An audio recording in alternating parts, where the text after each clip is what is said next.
Hello, everyone, and welcome back to This Week in Guns. It's brought to you by Patriot Patch Company, VZGrips, MAF Corporation, For Patriots Food, and Primary Arms.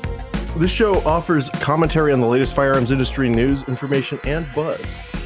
I'm your host, Matthew LaRosiere, and I'm joined by a biblically accurate rat. This is true. I consulted the scriptures, and I asked them, what is it that a spinning rat would look like? And it's this. They said so. If you disagree, you're wrong. Well, yeah, people were asking, where's the spin? Where's the spin? So now you've given them the truest form. Yes, and so now people will complain about the spin, and so we'll pendulum. We'll pendulum. Well, guys, it's a big day because our sponsor, Primary Arms, is doing the release of their new Odysse line of optics. And so this is going to kind of blend in with the news because there's been a lot of newses covering this new stuff. And also they sent us some of these scopes. That's a big scope. That would be good to put on the Model 14 sniper rifle, like the DMR from Call of Duty. And then you put that on there, and then you'd be able to see all of your misses. Well, this thing is really cool. This is it's a 3 to 18 by 50 scope. That's a big objective. It's objectively a large objective. They sent me the one with the Athena reticle, and honestly, I'm pretty impressed with this thing for the price. It's got a clear optics. It's first focal plane, and this one is an MSRP of like $500, $499 US. It's pretty full featured when you look. And if you look at it through the big one, it works the other way. Does it work backwards? That's the sign of quality. Backwards. If it works backwards. Yeah. I was messing with this a lot. I plan to take this out to the range and give it a shoot. And then we've also they sent us this red dot. It's really reasonably priced, $149 US. And it comes with this mount that's hollowed out of the bottom. And I discovered that is actually very purposely and intentionally designed to allow you to use a traditional pistol dot as a backup to this dot. That's true. We looked at it very closely, and it's designed so that you can have what's known Colonel Jeff Cooper, the guy who invented shooting people with handguns. He was he was the guy who said that one dot is, he was referring to dots. He said one is none and then two is one. That's why you've got to have two red dots. Two is greater than and have two red dots. And it's actually the RD25. It's 25 millimeter, really nice little size. It's only $129 US, and it's pretty dang clean. I don't hate it. But so yeah, what we're gonna do is we're gonna zero this one for 400 meters and zero this one for 1,200 inches. And that way you got an exact combat hold setting lineup.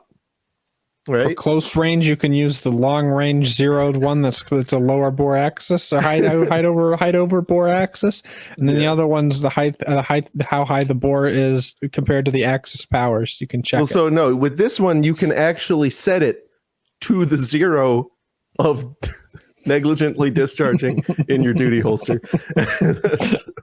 More on that later. But yeah, no, really check them out, guys. It's a really, really good line of budget-friendly optics. Give it a look-see. Budget-friendly with quality also. And we will be hitting you guys back with a range report. Range report from the muzzle. A muzzle report range. Yeah. So next up is one that we've been waiting for. So this is about the pistol brace injunction. And you'll see a lot of gun tubers that are like reading deeply into this. And by reading deeply into this, I mean not reading into the misleading headlines. Yep. So what's interesting here is that the only thing we had for a long time was a one sentence order from the Fifth Circuit granting a emergency injunction pending appeal. Didn't know any of the reasoning, right? Like how it would ultimately get to granting the injunction because it's a multiple step process. Right, and this is the case where there was that clarification that the highly unusual clarification that they're like, yes, this also applies to members of these groups family as well. members of certain people. Right, so it was sort of a very interesting thing in that regard. So they finally expanded on why it is they thought that should have been. Although, as far as the things that you could have hoped for them to expand on, they didn't do that. They didn't do it on all the things we would have hoped for. No, well, and even then it was very tenuous, right? Like there wasn't much to it. So the main point that came from here was all about likelihood of success on the merits of the Administrative Procedure Act claim. And they didn't go beyond that because remember, to grant a preliminary injunction, there's a few different steps. One is likelihood of success on the merits. There's a balance of the equities. There's irreparable harm, right? There's a few different steps you have to cross in order to get your injunction.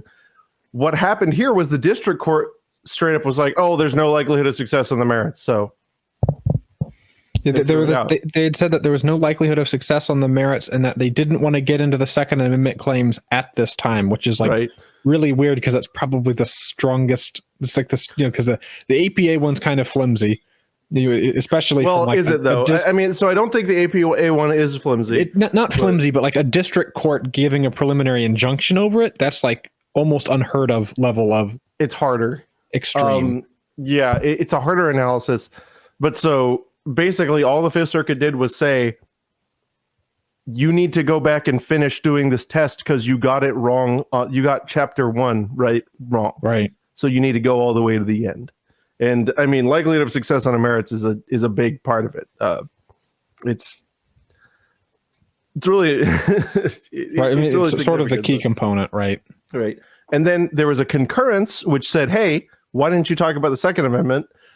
And the reason there is because of judicial avoidance, right? They're like the court below didn't really touch on that, so. We don't have to get to the Second Amendment because we don't. We're not getting into that because you failed on all of the other ones, which they probably should have had more about the Second Amendment. But they're like, oh, we'll get to that later. Right. Exactly.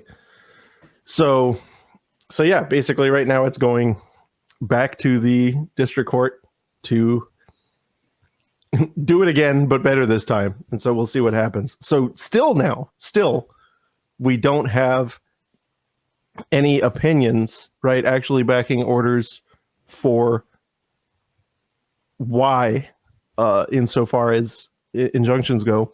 And now this means that at least in the Fifth Circuit, we'll probably only see them with respect to the APA.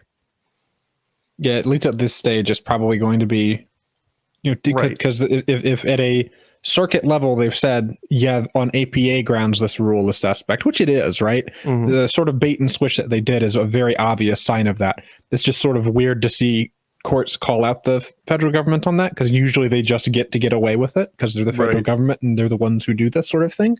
Well, especially in the Fifth Circuit, there's certainly an appetite for that, right? They hate the executive branch, but it is interesting, and we'll see how this has ripple effects. It has the possibility of like tempering some of the litigation because we want to see this ultimately decided on Second Amendment grounds. That'd be I think we've talked and of course about there is before. The choice of remedies, right? Like as the cases go on, parties will have the ability to insist that certain things be heard. Right. So it doesn't mean that the Second Amendment arguments are dead, but to the extent that the larger groups are going to litigate them, they're going to find the fastest way out. And if that means securing a motion for summary judgment on APA grounds, that's probably the way they're going to do it. So if we want to see the Second Amendment explored, we're going to have to, it's going to take somebody to sit there and do it. Right. Because the groups are sort of looking out for, and of course, I guess it's hard to blame them for this, but they're trying to get that win, right? Because at the end of the day, that win is what they're there for. And if you solve the NFA as a problem right now, that's something that you would want to attack bit by bit over time. Right. Sort of a chipping away approach where Yeah, and of course, I'm not saying they wouldn't want a victory on Second Amendment grounds, especially as it applies to the NFA. That would be great. Anybody would want that. But that sort of a thing. But what's the strategic advantage for them? Right. That's not necessarily as juicy, as lucrative a thing for them. And this sort of ties back into the thing we always say, where it's really important and cool to see your Second Amendment group and or their advocates and or their lawyers be gun people, because the lucrative apple for them is they just want to have machine guns. Whereas a lot of these groups, that's something that the NRA is certainly guilty of, is even the NRA's own board of directors jokes around about Wayne LaPierre not really owning or shooting guns. But a lot of these groups, the main people don't own any guns. Right. Like why would they want the NFA struck down? They're not going to buy. They don't care. They don't care. also like think that they're eminently reasonable. And even some of the, anyway, that was just all, kind of quarterbacking stuff, but yeah, so that's what's going on there. It's going to be interesting. There's so now there's a fast track in the Fifth Circuit to get through these decisions. Will this be deferred to in the two cases that are outside of the Fifth Circuit? I don't know. We'll have to wait and find out. But I will say that it seemed that our case in Florida is going a different direction, and the one in North Dakota is also going in a very. I like that case too. So. This will be a lot of moving parts for us to keep an eye on, and we'll be sure to keep you guys up to date. Next up is our most popular 1911 revolver Beretta CZ75. It's VZGrips.com, a good Florida company for good Florida people. You can join the Patriot program for a discount or something. But yeah, guys. Promotional code this week 15. It's going to get you a discount on some of the best gun grips that exist, and possibly the best gun grips made in the state of Florida. They got Tiggers. Let's see what flavor Tiggers they got. Oh, well, Wilson Combits. I have one of those in one of my shooting guns, and it's nice. Do you have the two-stage or the single beige? I think it's the two beige. Two-stage is better. I'm willing to entertain that both have their pros and their cons, and I'm not particularly picky. Dude, they have the ribbed for her pleasure Taurus SFR grips. Did you see this? That's aggressive. That is something. Black. Yeah, that's good. So guys, check out vzgrips.com. Definitely worth a click. Definitely worth a grip. And you have to tell them to make AK grips. Okay, you have to tell them to make Draco grips. Yeah, promotional code this week 15 THISWEEK 15. All right, next up, this is great. So I always like to compare our stuff to New Zealand because New Zealand is almost a country. Sometimes. Yeah, so they did a whole bunch of registration, buybacks, this and that. They just doxed a bunch of their gun owners, and it's in the most stupid way possible. Did you take a look at this? I think I'd heard about it. So, some people in New Zealand. This is the third time, by the way, something like this has happened. Got an email address asking to update their firearms license addresses, right? What do you right? So they get this email, and in the CC field, oh my god, what do you think was there? Literally every single person that's got a email registered with the government for owning including guns. Their first and last names. That's awesome. Yeah. California did the same thing, didn't they? With I don't know. They did something similar. Yeah, the visible addresses included various prominent Auckland residents, including lawyers, company directors, police officers, and government officials. That's so great. And of course, the Firearm Safety Authority described this breach as an error. It was just an oopsie-doopsie accident. Right. You can trust us with your information in the future, though. We won't have any more accidents because there's no accountability, and we all know no accountability means no mistakes. Right. And so this is the third time that New Zealand has like dipped out gun owner data. In June 2022, there's an article detailing that firearm owners' personal information was stolen in an alleged burglary of an Auckland police station. That's good. And this happens to be the same police station that did the CC thing. This seems like they got their stuff together. Maybe somebody broke in and did a big email bomb. Sensitive documents were being stored inside a dilapidated and dusted former city police station where staff no longer work. You can trust them. They're from the government.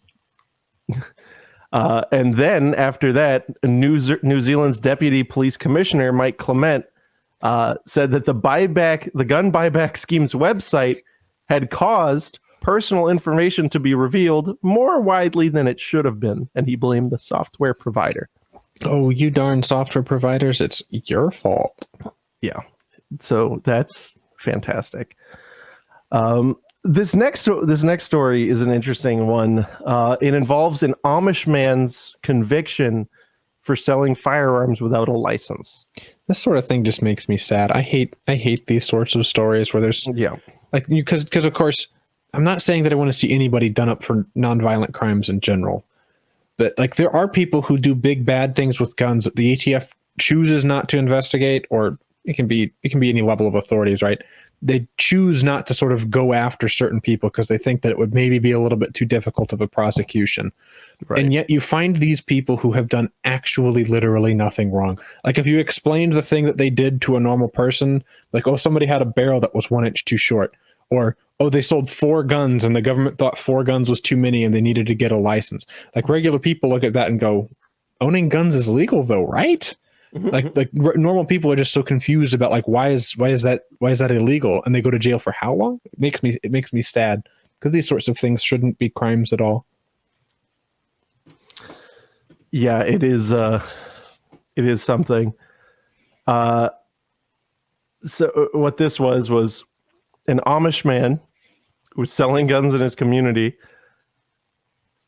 and was convicted of selling guns without a license.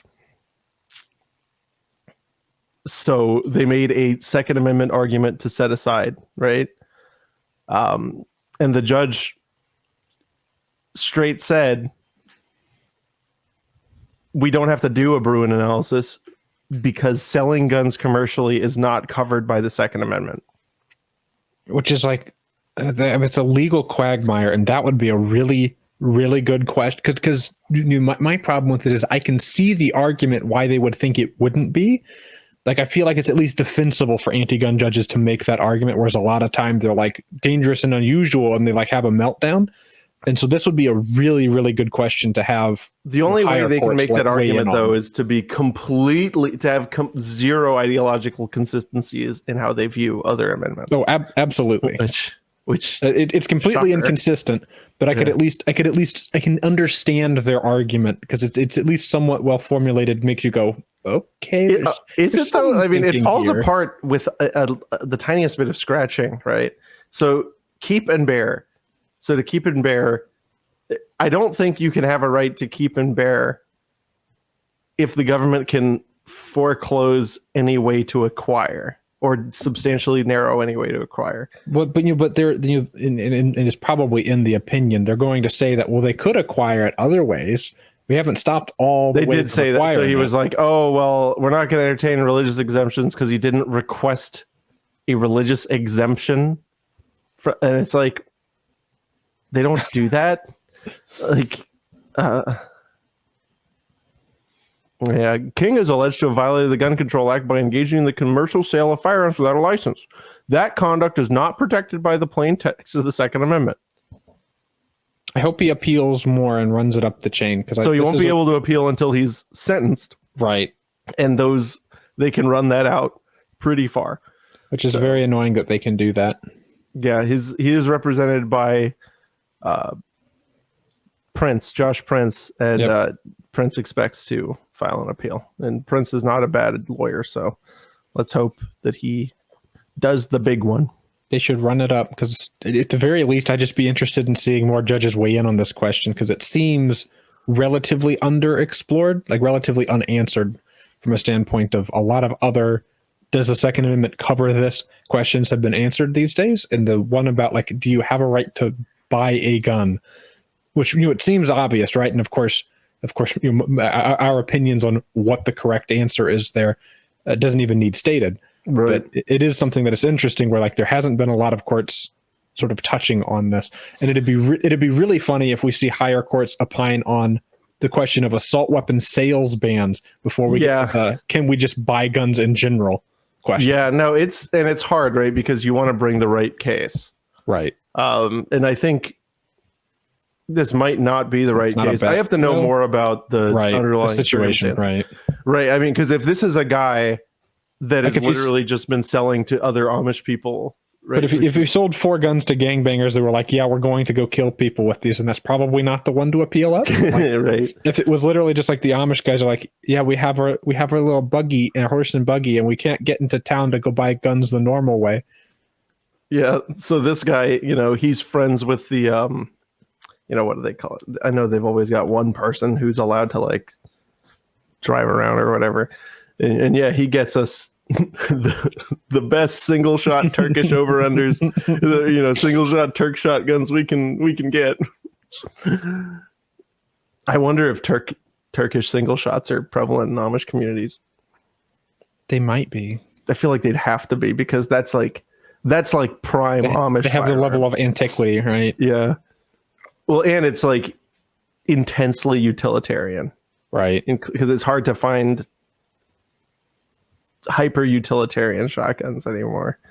Yeah, they're not Turkish. You don't have your Sears and these sorts of. I can't believe they took that from us. It's very unfortunate. It's ridiculous. Anyway, you know what they haven't taken from us? MAF Corporation. They'll never take the music, and because the music's in our hearts. So this is a cool thing that's running on MAF Corp. They got upper and bolt carrier group combo. You can configure it, but it's, you know, it can be pretty save some money. And you can get a 5-pack of upper end BCG combos from $292. Upper end BCG combo individually from $65 US. Of course, we've got the Mr. Pistol 5 Kawaii edition.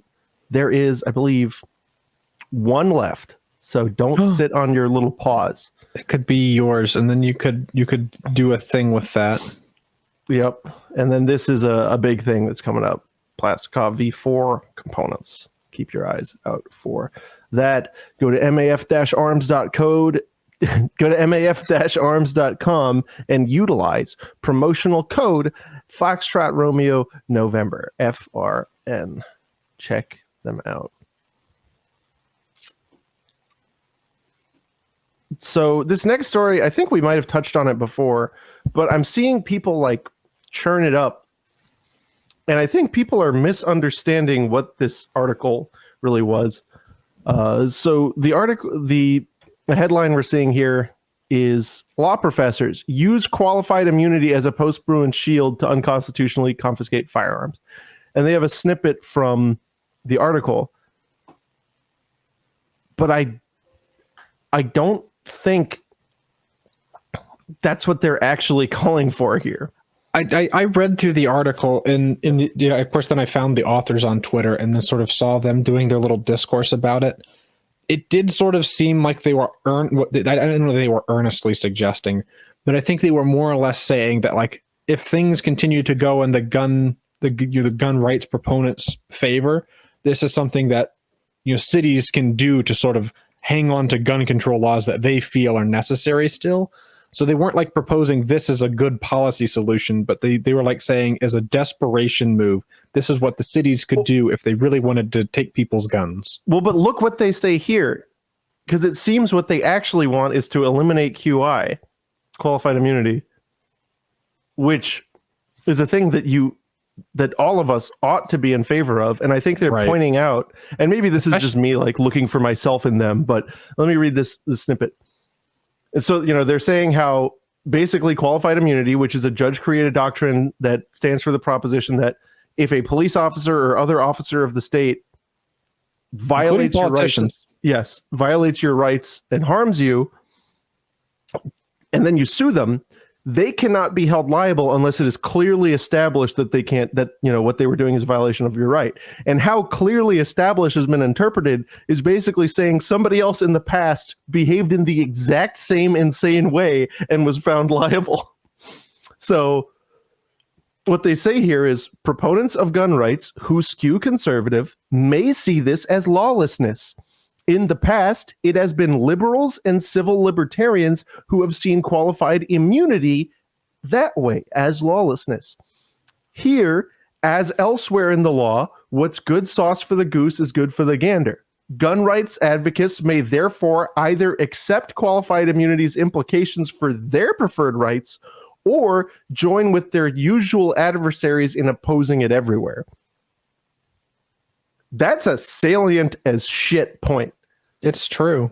Like, I mean, I wouldn't hate to see this tried on a very limited basis, just to like, you know, to sort of like it's give literally pick your poison.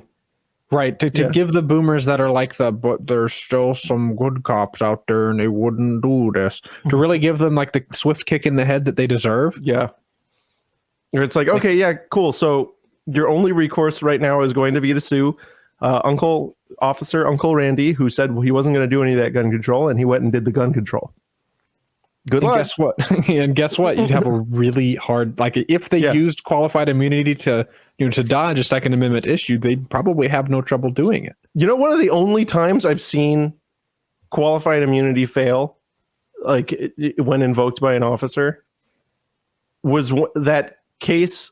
And I remember it was funny because I had watched the video of this cop, and a lot of you guys probably saw it, goes up into someone's yard and is like screaming at him and stuff, pointing to this little chihuahua, saying, you need to do something about your dog. You need to do something about your dog. And the guy's like, that's not even my dog.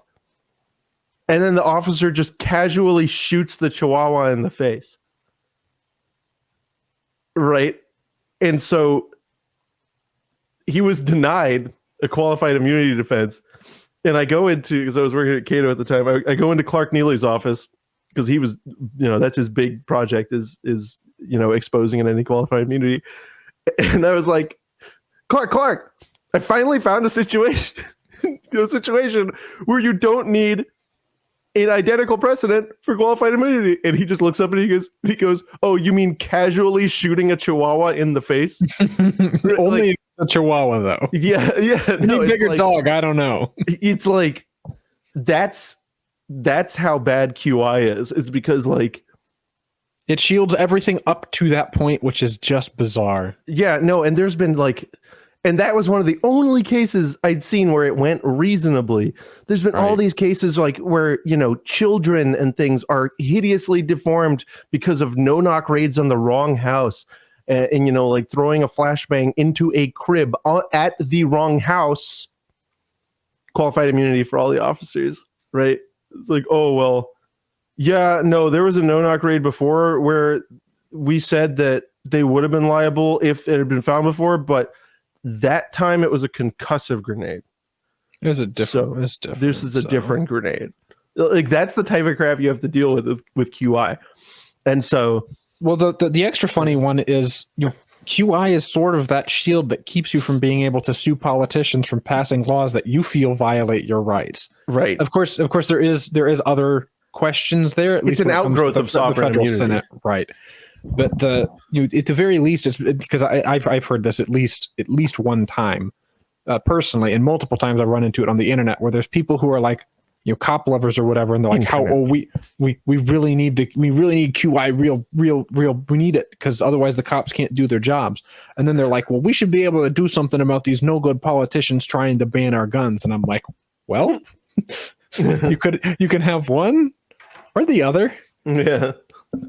Because I mean, you could feasibly, without qualified immunity, I mean, if nothing else, just bury the people you don't like that are like, you know, doing things that do restrict your rights, especially in wake of Bruin. You could just bury them in legal fees, which would be antagonistic, but I think it would be funny. Especially when things are a clear violation of right.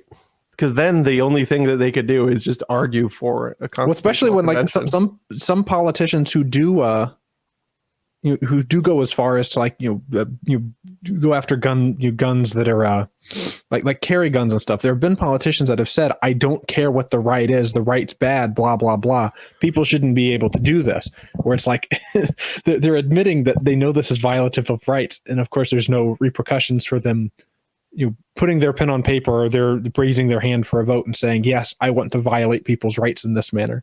Right. There should be repercussions, and if nothing else, it should be their own personal fiscal liability. True. That's true. Let's move on to the next outrage source. I think you remember seeing this on Twitter. It was about the Trace, where our friend Brendan works. That's true. Did everybody not know that they were the same people as I think most people knew, but like the thing that really like grabbed everybody's attention is the Trace has like this new journalist, or at least this journalist who's like recently become outspoken on Twitter, who I'm now blocked by. Fun fact. But she went, she had like her regular thing saying like, oh, look at this new Trace article, blah blah blah. The Trace does good journalism. Yeah, it was then, Jennifer Massia. She said, the Trace is not a gun control org. We don't lobby. We don't tell readers to support laws. We don't publish our opinions. We are all journalists. None of us has ever worked in advocacy. Our backgrounds are easily searchable. What do you persist with this? 100% work in advocacy. Yeah, and then Rob Romano. Rob Romano, who's great. He posts the 990s like the president of your organization is literally the president of every town. And like this was news to a lot of people, and I just like, oh. A lot of people lit him up for it. And of course, I've talked with Trace journalists as far as like leading them on. Like I don't know that I've ever succeeded, but my signature move with journalists I don't want to talk to is I tell them that I work weird hours and that I'd be able to do a phone call interview at 4 a.m. just to make them stay up till 4 a.m. while I'm soundly sleeping. I don't know that I've ever actually gotten any of them to stay up. I have some other journalists at other outlets I have got to like stay up that late. They're like, oh, we missed you. And I'm like, yeah, you sure did. I always tell them that I'll only talk to them if they send me a picture of a cute anime girl. But I've talked to other Trace journalists, and they have straight up said before, our work has gotten laws passed. And I'm like, dude, it was very funny seeing this lady be like, oh, we're not an advocacy. None of us are advocacy, but it's not an advocacy group. But yeah, it is. Your coworkers have said we're so. Journalists. We all follow our bios. We all went to journalism school. Journalists. Alex Jones is just a journalist. He doesn't have a political goal he wants to see realized. I guess we're journalists too. Yeah, that's true. We're just journalists. Yeah. We just want the homeless people to have machine gun vending machines. Hey, don't tell them about that. That's stage 3. We're just journalists. We're just here to report the facts. Yeah. And the fact is, everyone should have a machine gun vending machine. That's true. And we're going to make Mexico pay for it. Yeah, that's true. Speaking of which, is your family prepared for a 300 blackout? Is it? Because we got our most powerful solar generator yet with 2x the battery capacity. Wow. You've seen on Fox and Friends News Channel, ABC Spike, Yahoo, Discovery Channel, Shark Tank, Sportsman Channel. It's the nearly endless energy source could shave your wife. Worth its weight in gold. Safe to use inside and never needs gas ever. That's kind of cool. You can check it out and you can get a coupon code. It is code FRN, Foxtrot Romeo November, and you can get 10% off of this solar generator device. But of course, you guys know what I like. I like the seeds. They have a seed vault. It actually makes a lot of sense to buy the seed vault. You should buy the seed vault. Or the food. They sent us the food. The food was pretty tasty, in fact. And their seeds are a lot more affordable than the Glock brand seeds that we've been buying. That's true. The Glock Stallion seed. Mm-hmm. So yeah, Can you believe that they grow horses from that stuff? That's ridiculous. It's so good. You do. ForPatriots.com. Check them out. Code FRN. Next up is something that you guys probably heard a lot about, or maybe not. I don't know. I'm so immersed in this shit because I have to like thumb through every single gun article, which you can get the results of if you get a membership on Pew Report. That's PEW.report. But the funniest thing is, like, New York City, after Bruin, is approving less permits than before. Which is really strange, because I felt like there was a line in Bruin that specifically said they were like disapproving too many of them. Yeah. And their response to that is to do the thing that they were told not to, even more aggressively. Yeah, they're like, what if we just do it harder? I've seen some analysis that I like whenever I heard it, it was one of those things where, like, it sounds so likely that I'm going to accept it as truth. Right. Where they were like, the reason that the states are doing these things, and like, of course, like with the Illinois assault weapons ban, they were trying to get the decisions on their assault weapons ban done as fast as possible, which is strange because you'd think they'd want to drag their feet because that keeps the ban in effect is the more possible. But you know, I think it was Todd Vandermeide. He's got a YouTube channel, but his analysis was that the reason they're doing this is because they saw how effective the Supreme Court being bad and evil was at midterms, and they're going to see if they can have the Supreme Court be bad and evil again, but this time about guns. And then Biden could be like, oh, the reason I didn't get any gun laws, it's the evil Supreme Court, and you have to vote for me or else there'll be more bad evil Supreme Court. And they'll sort of force the Supreme Court to, like, say, yeah, we meant what we said in Bruin, and then politicize, mobilize people based off of that, because they've already seen last midterms, ostensibly it worked for them. Yeah. I don't know. Well, I mean, the short version is they don't care, right? Because of the same reasons we just talked about. None of them are going to be held liable, and it's not their money. It's all It's all our money or New Yorkers' money. So they actually don't care. It is. And it's tough. It's tough. It's pretty concerning, especially with the response bill, right? It took them. I mean, it took them all of a week to pass a law that was, I mean, on its face, it's just straight up violative of this thing that through the courts. It took, since New York passed their original carry ban ages ago. But even with just the the NYSERPA case, it took years to work its way all the way up to the Supreme Court. That's true. And then the state of New York can go in, I mean, just immediately go and violate the thing and effectively make it worse than it was before in a week. And that's all it takes them. And it's a very awful process in that regard. And then it's very frustrating then to see the Supreme Court be more like, no, we don't want to see things out of turn, and we have to let it go through a judicial process, and we don't want to step in early because we want to make sure we got it right. Where it's like, dude, just come on. Like, they're taunting you. They're making fun of you at this point. Yeah. They're making fun of the fact that they know they can be so much quicker in this regard. It is outrageous. It is an outrage. I am outraged. I am so mad right now. I could spit. Patooey. All right. Hey, last up. This show was a little fast. I think it's because we're both sleepy. I'm a little bit seepy. I'm a sleepy missile. The missile knows it is seepy because its eyes are heavy and its brain is numb. Yeah. So we are working on a lot of content. There are gun reviews that have been going up on FUD Blasters. I'm putting those out at a steady clip. We're, of course, keeping up with the weekly show the best we can, but I've been getting comments from you guys saying you miss when this wasn't just a weekly podcast on FUDbusters, and I agree. I am on it. I promise. We've got some specials and some the state law stuff coming back. So just bear with me, my beautiful boys. But boys, there is a patron exclusive content that's coming up.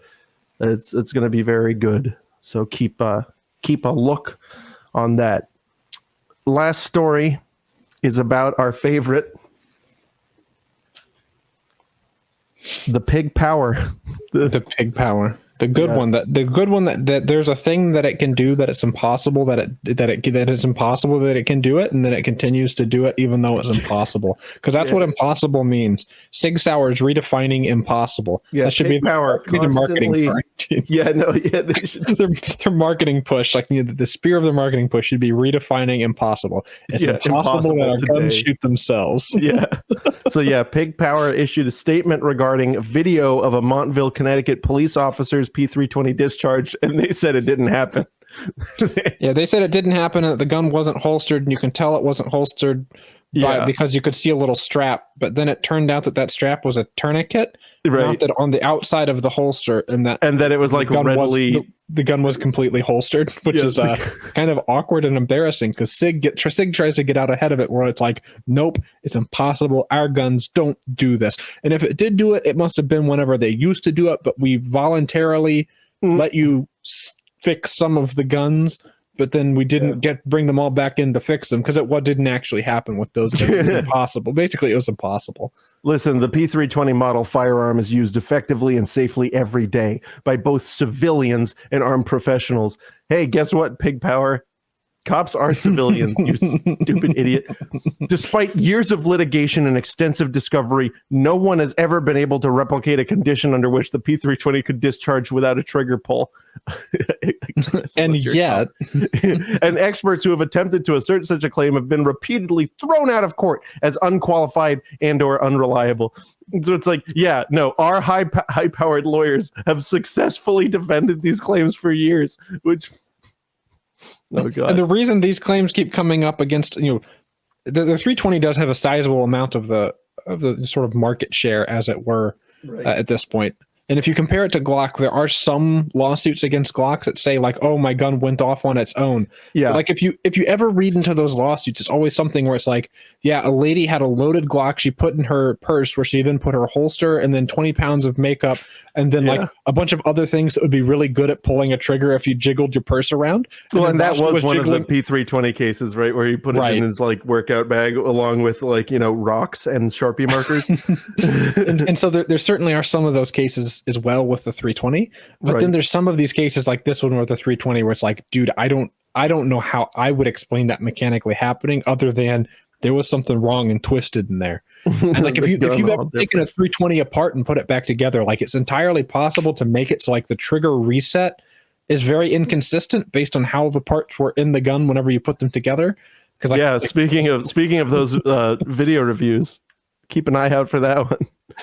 Because like the whole we took trigger our little buddy here apart, and then I couldn't get the trigger to reset. It was great, and so like I partway wonder, is it possible you could get that one off and the gun does actually manage to make itself fire? I don't doubt it's possibility. So here's the thing: these lawsuits do happen, these accidents do happen, especially with people who will professionally carry a firearm, because they'll wind up carrying it in a more casual way. They wind up getting their holsters all dinged up, or weird crap does happen. So this isn't something that's purely unique to this bad gun. It is something that is purely the frequency of this happening is pretty unique. It's weirdly over prevalent. Yeah. Is it like I don't know, but I don't know. I do find it funny that the chief has already ordered 35 new Glocks for the department. He watched the video and he said, "Oh hell no!" Yeah. Although like it did over, Stig Bros. The funny thing is, it did kind of look like a little bit, possibly, maybe not all the way out of the holster, but like that's like two pixels that you could go by. Right. And their whole smoking gun was the freaking tourniquet, which they mistook as a like Safariland thing, like the little retention hood. Yeah. Anyway, so yeah, he bought some Glock seeds. He's gonna grow new Glocks. And see that whenever you evaluate your service duty handgun options, of course, the obvious answer, like if you want a full cock striker, which is what the P320 has and is supposed to make its trigger better, even though it doesn't really, even though it feels like shit. Like the Walther P99 does that correct, where it's got a full cock striker, and then it's a really, really nice trigger pull. Like on it's long still, right? Because it's got to make up for that travel a striker would have for a not full cock situation. But then the trigger break is as clean as good hammer guns. It's very nice. Well, it's long, but it's like a half pound. The long, Right, so right. like there's the obvious half. It's pound distance, to 4 but no pound. weight. Yeah. Right. Yeah. And so the P99 has a really nice trigger, and then it's got that feature where you can release the striker from full cock, so it comes to no cock for when you're Right. carrying the gun. So it's got like a decocker, and then so that your first trigger pull is extra heavy and extra long. So it's like the nice thing about double action, single action guns in a striker gun. I think Right. the P99, at least for that feature on its own, is the perfect sort of duty gun in that realm. That I feel the vindicated. reason that cops are saying they like the 320 is, it's the better trigger and the full cock striker and blah blah blah. Well, then it's Meanwhile, like, but then the you guys P99 got did it right. Yeah, then so it's like first you guys actually had P99s because P99s were pretty widely adopted, especially through Smith and Wesson, and they were like, but the mag catch, it's not a Glock, Right. and so then Walther comes out with the, they do the PPQ with that mag catch, and then they're like, right, but now if I press it against something and pull the trigger, it goes dead trigger. So it was like, I don't know. I do think that the P99, I hate it, but if it had had a normal mag release back then, even though the thumb pedal one's way better. If there was any sense in, if there's any sense and smartness in this world, it would have, it would have half of the market share that Glock currently has for cops and all of the 320s. The 320 would be a dead gun. Yes. So, and I think the only thing you would need to like make that a completely deserved outcome would be just basically a rough texture frame and a push button mag release. And then there would be no reason not to use it as a duty weapon, because even if you have the like, but I can't pull the trigger when it's pressed against something. Well, guess what? You have second strike. And none of these other guns have second strike. Literally none of them. It's a sort of unique feature when it comes to striker guns. Yeah.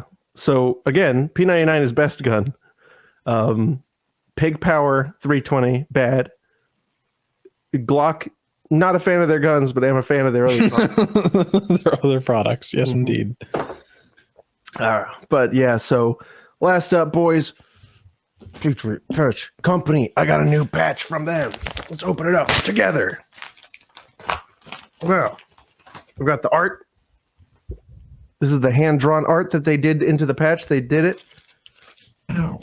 This is what happens if you're in the Patch of the Month Club. You get this whole result. A sticker of the high-def edition and the patch itself.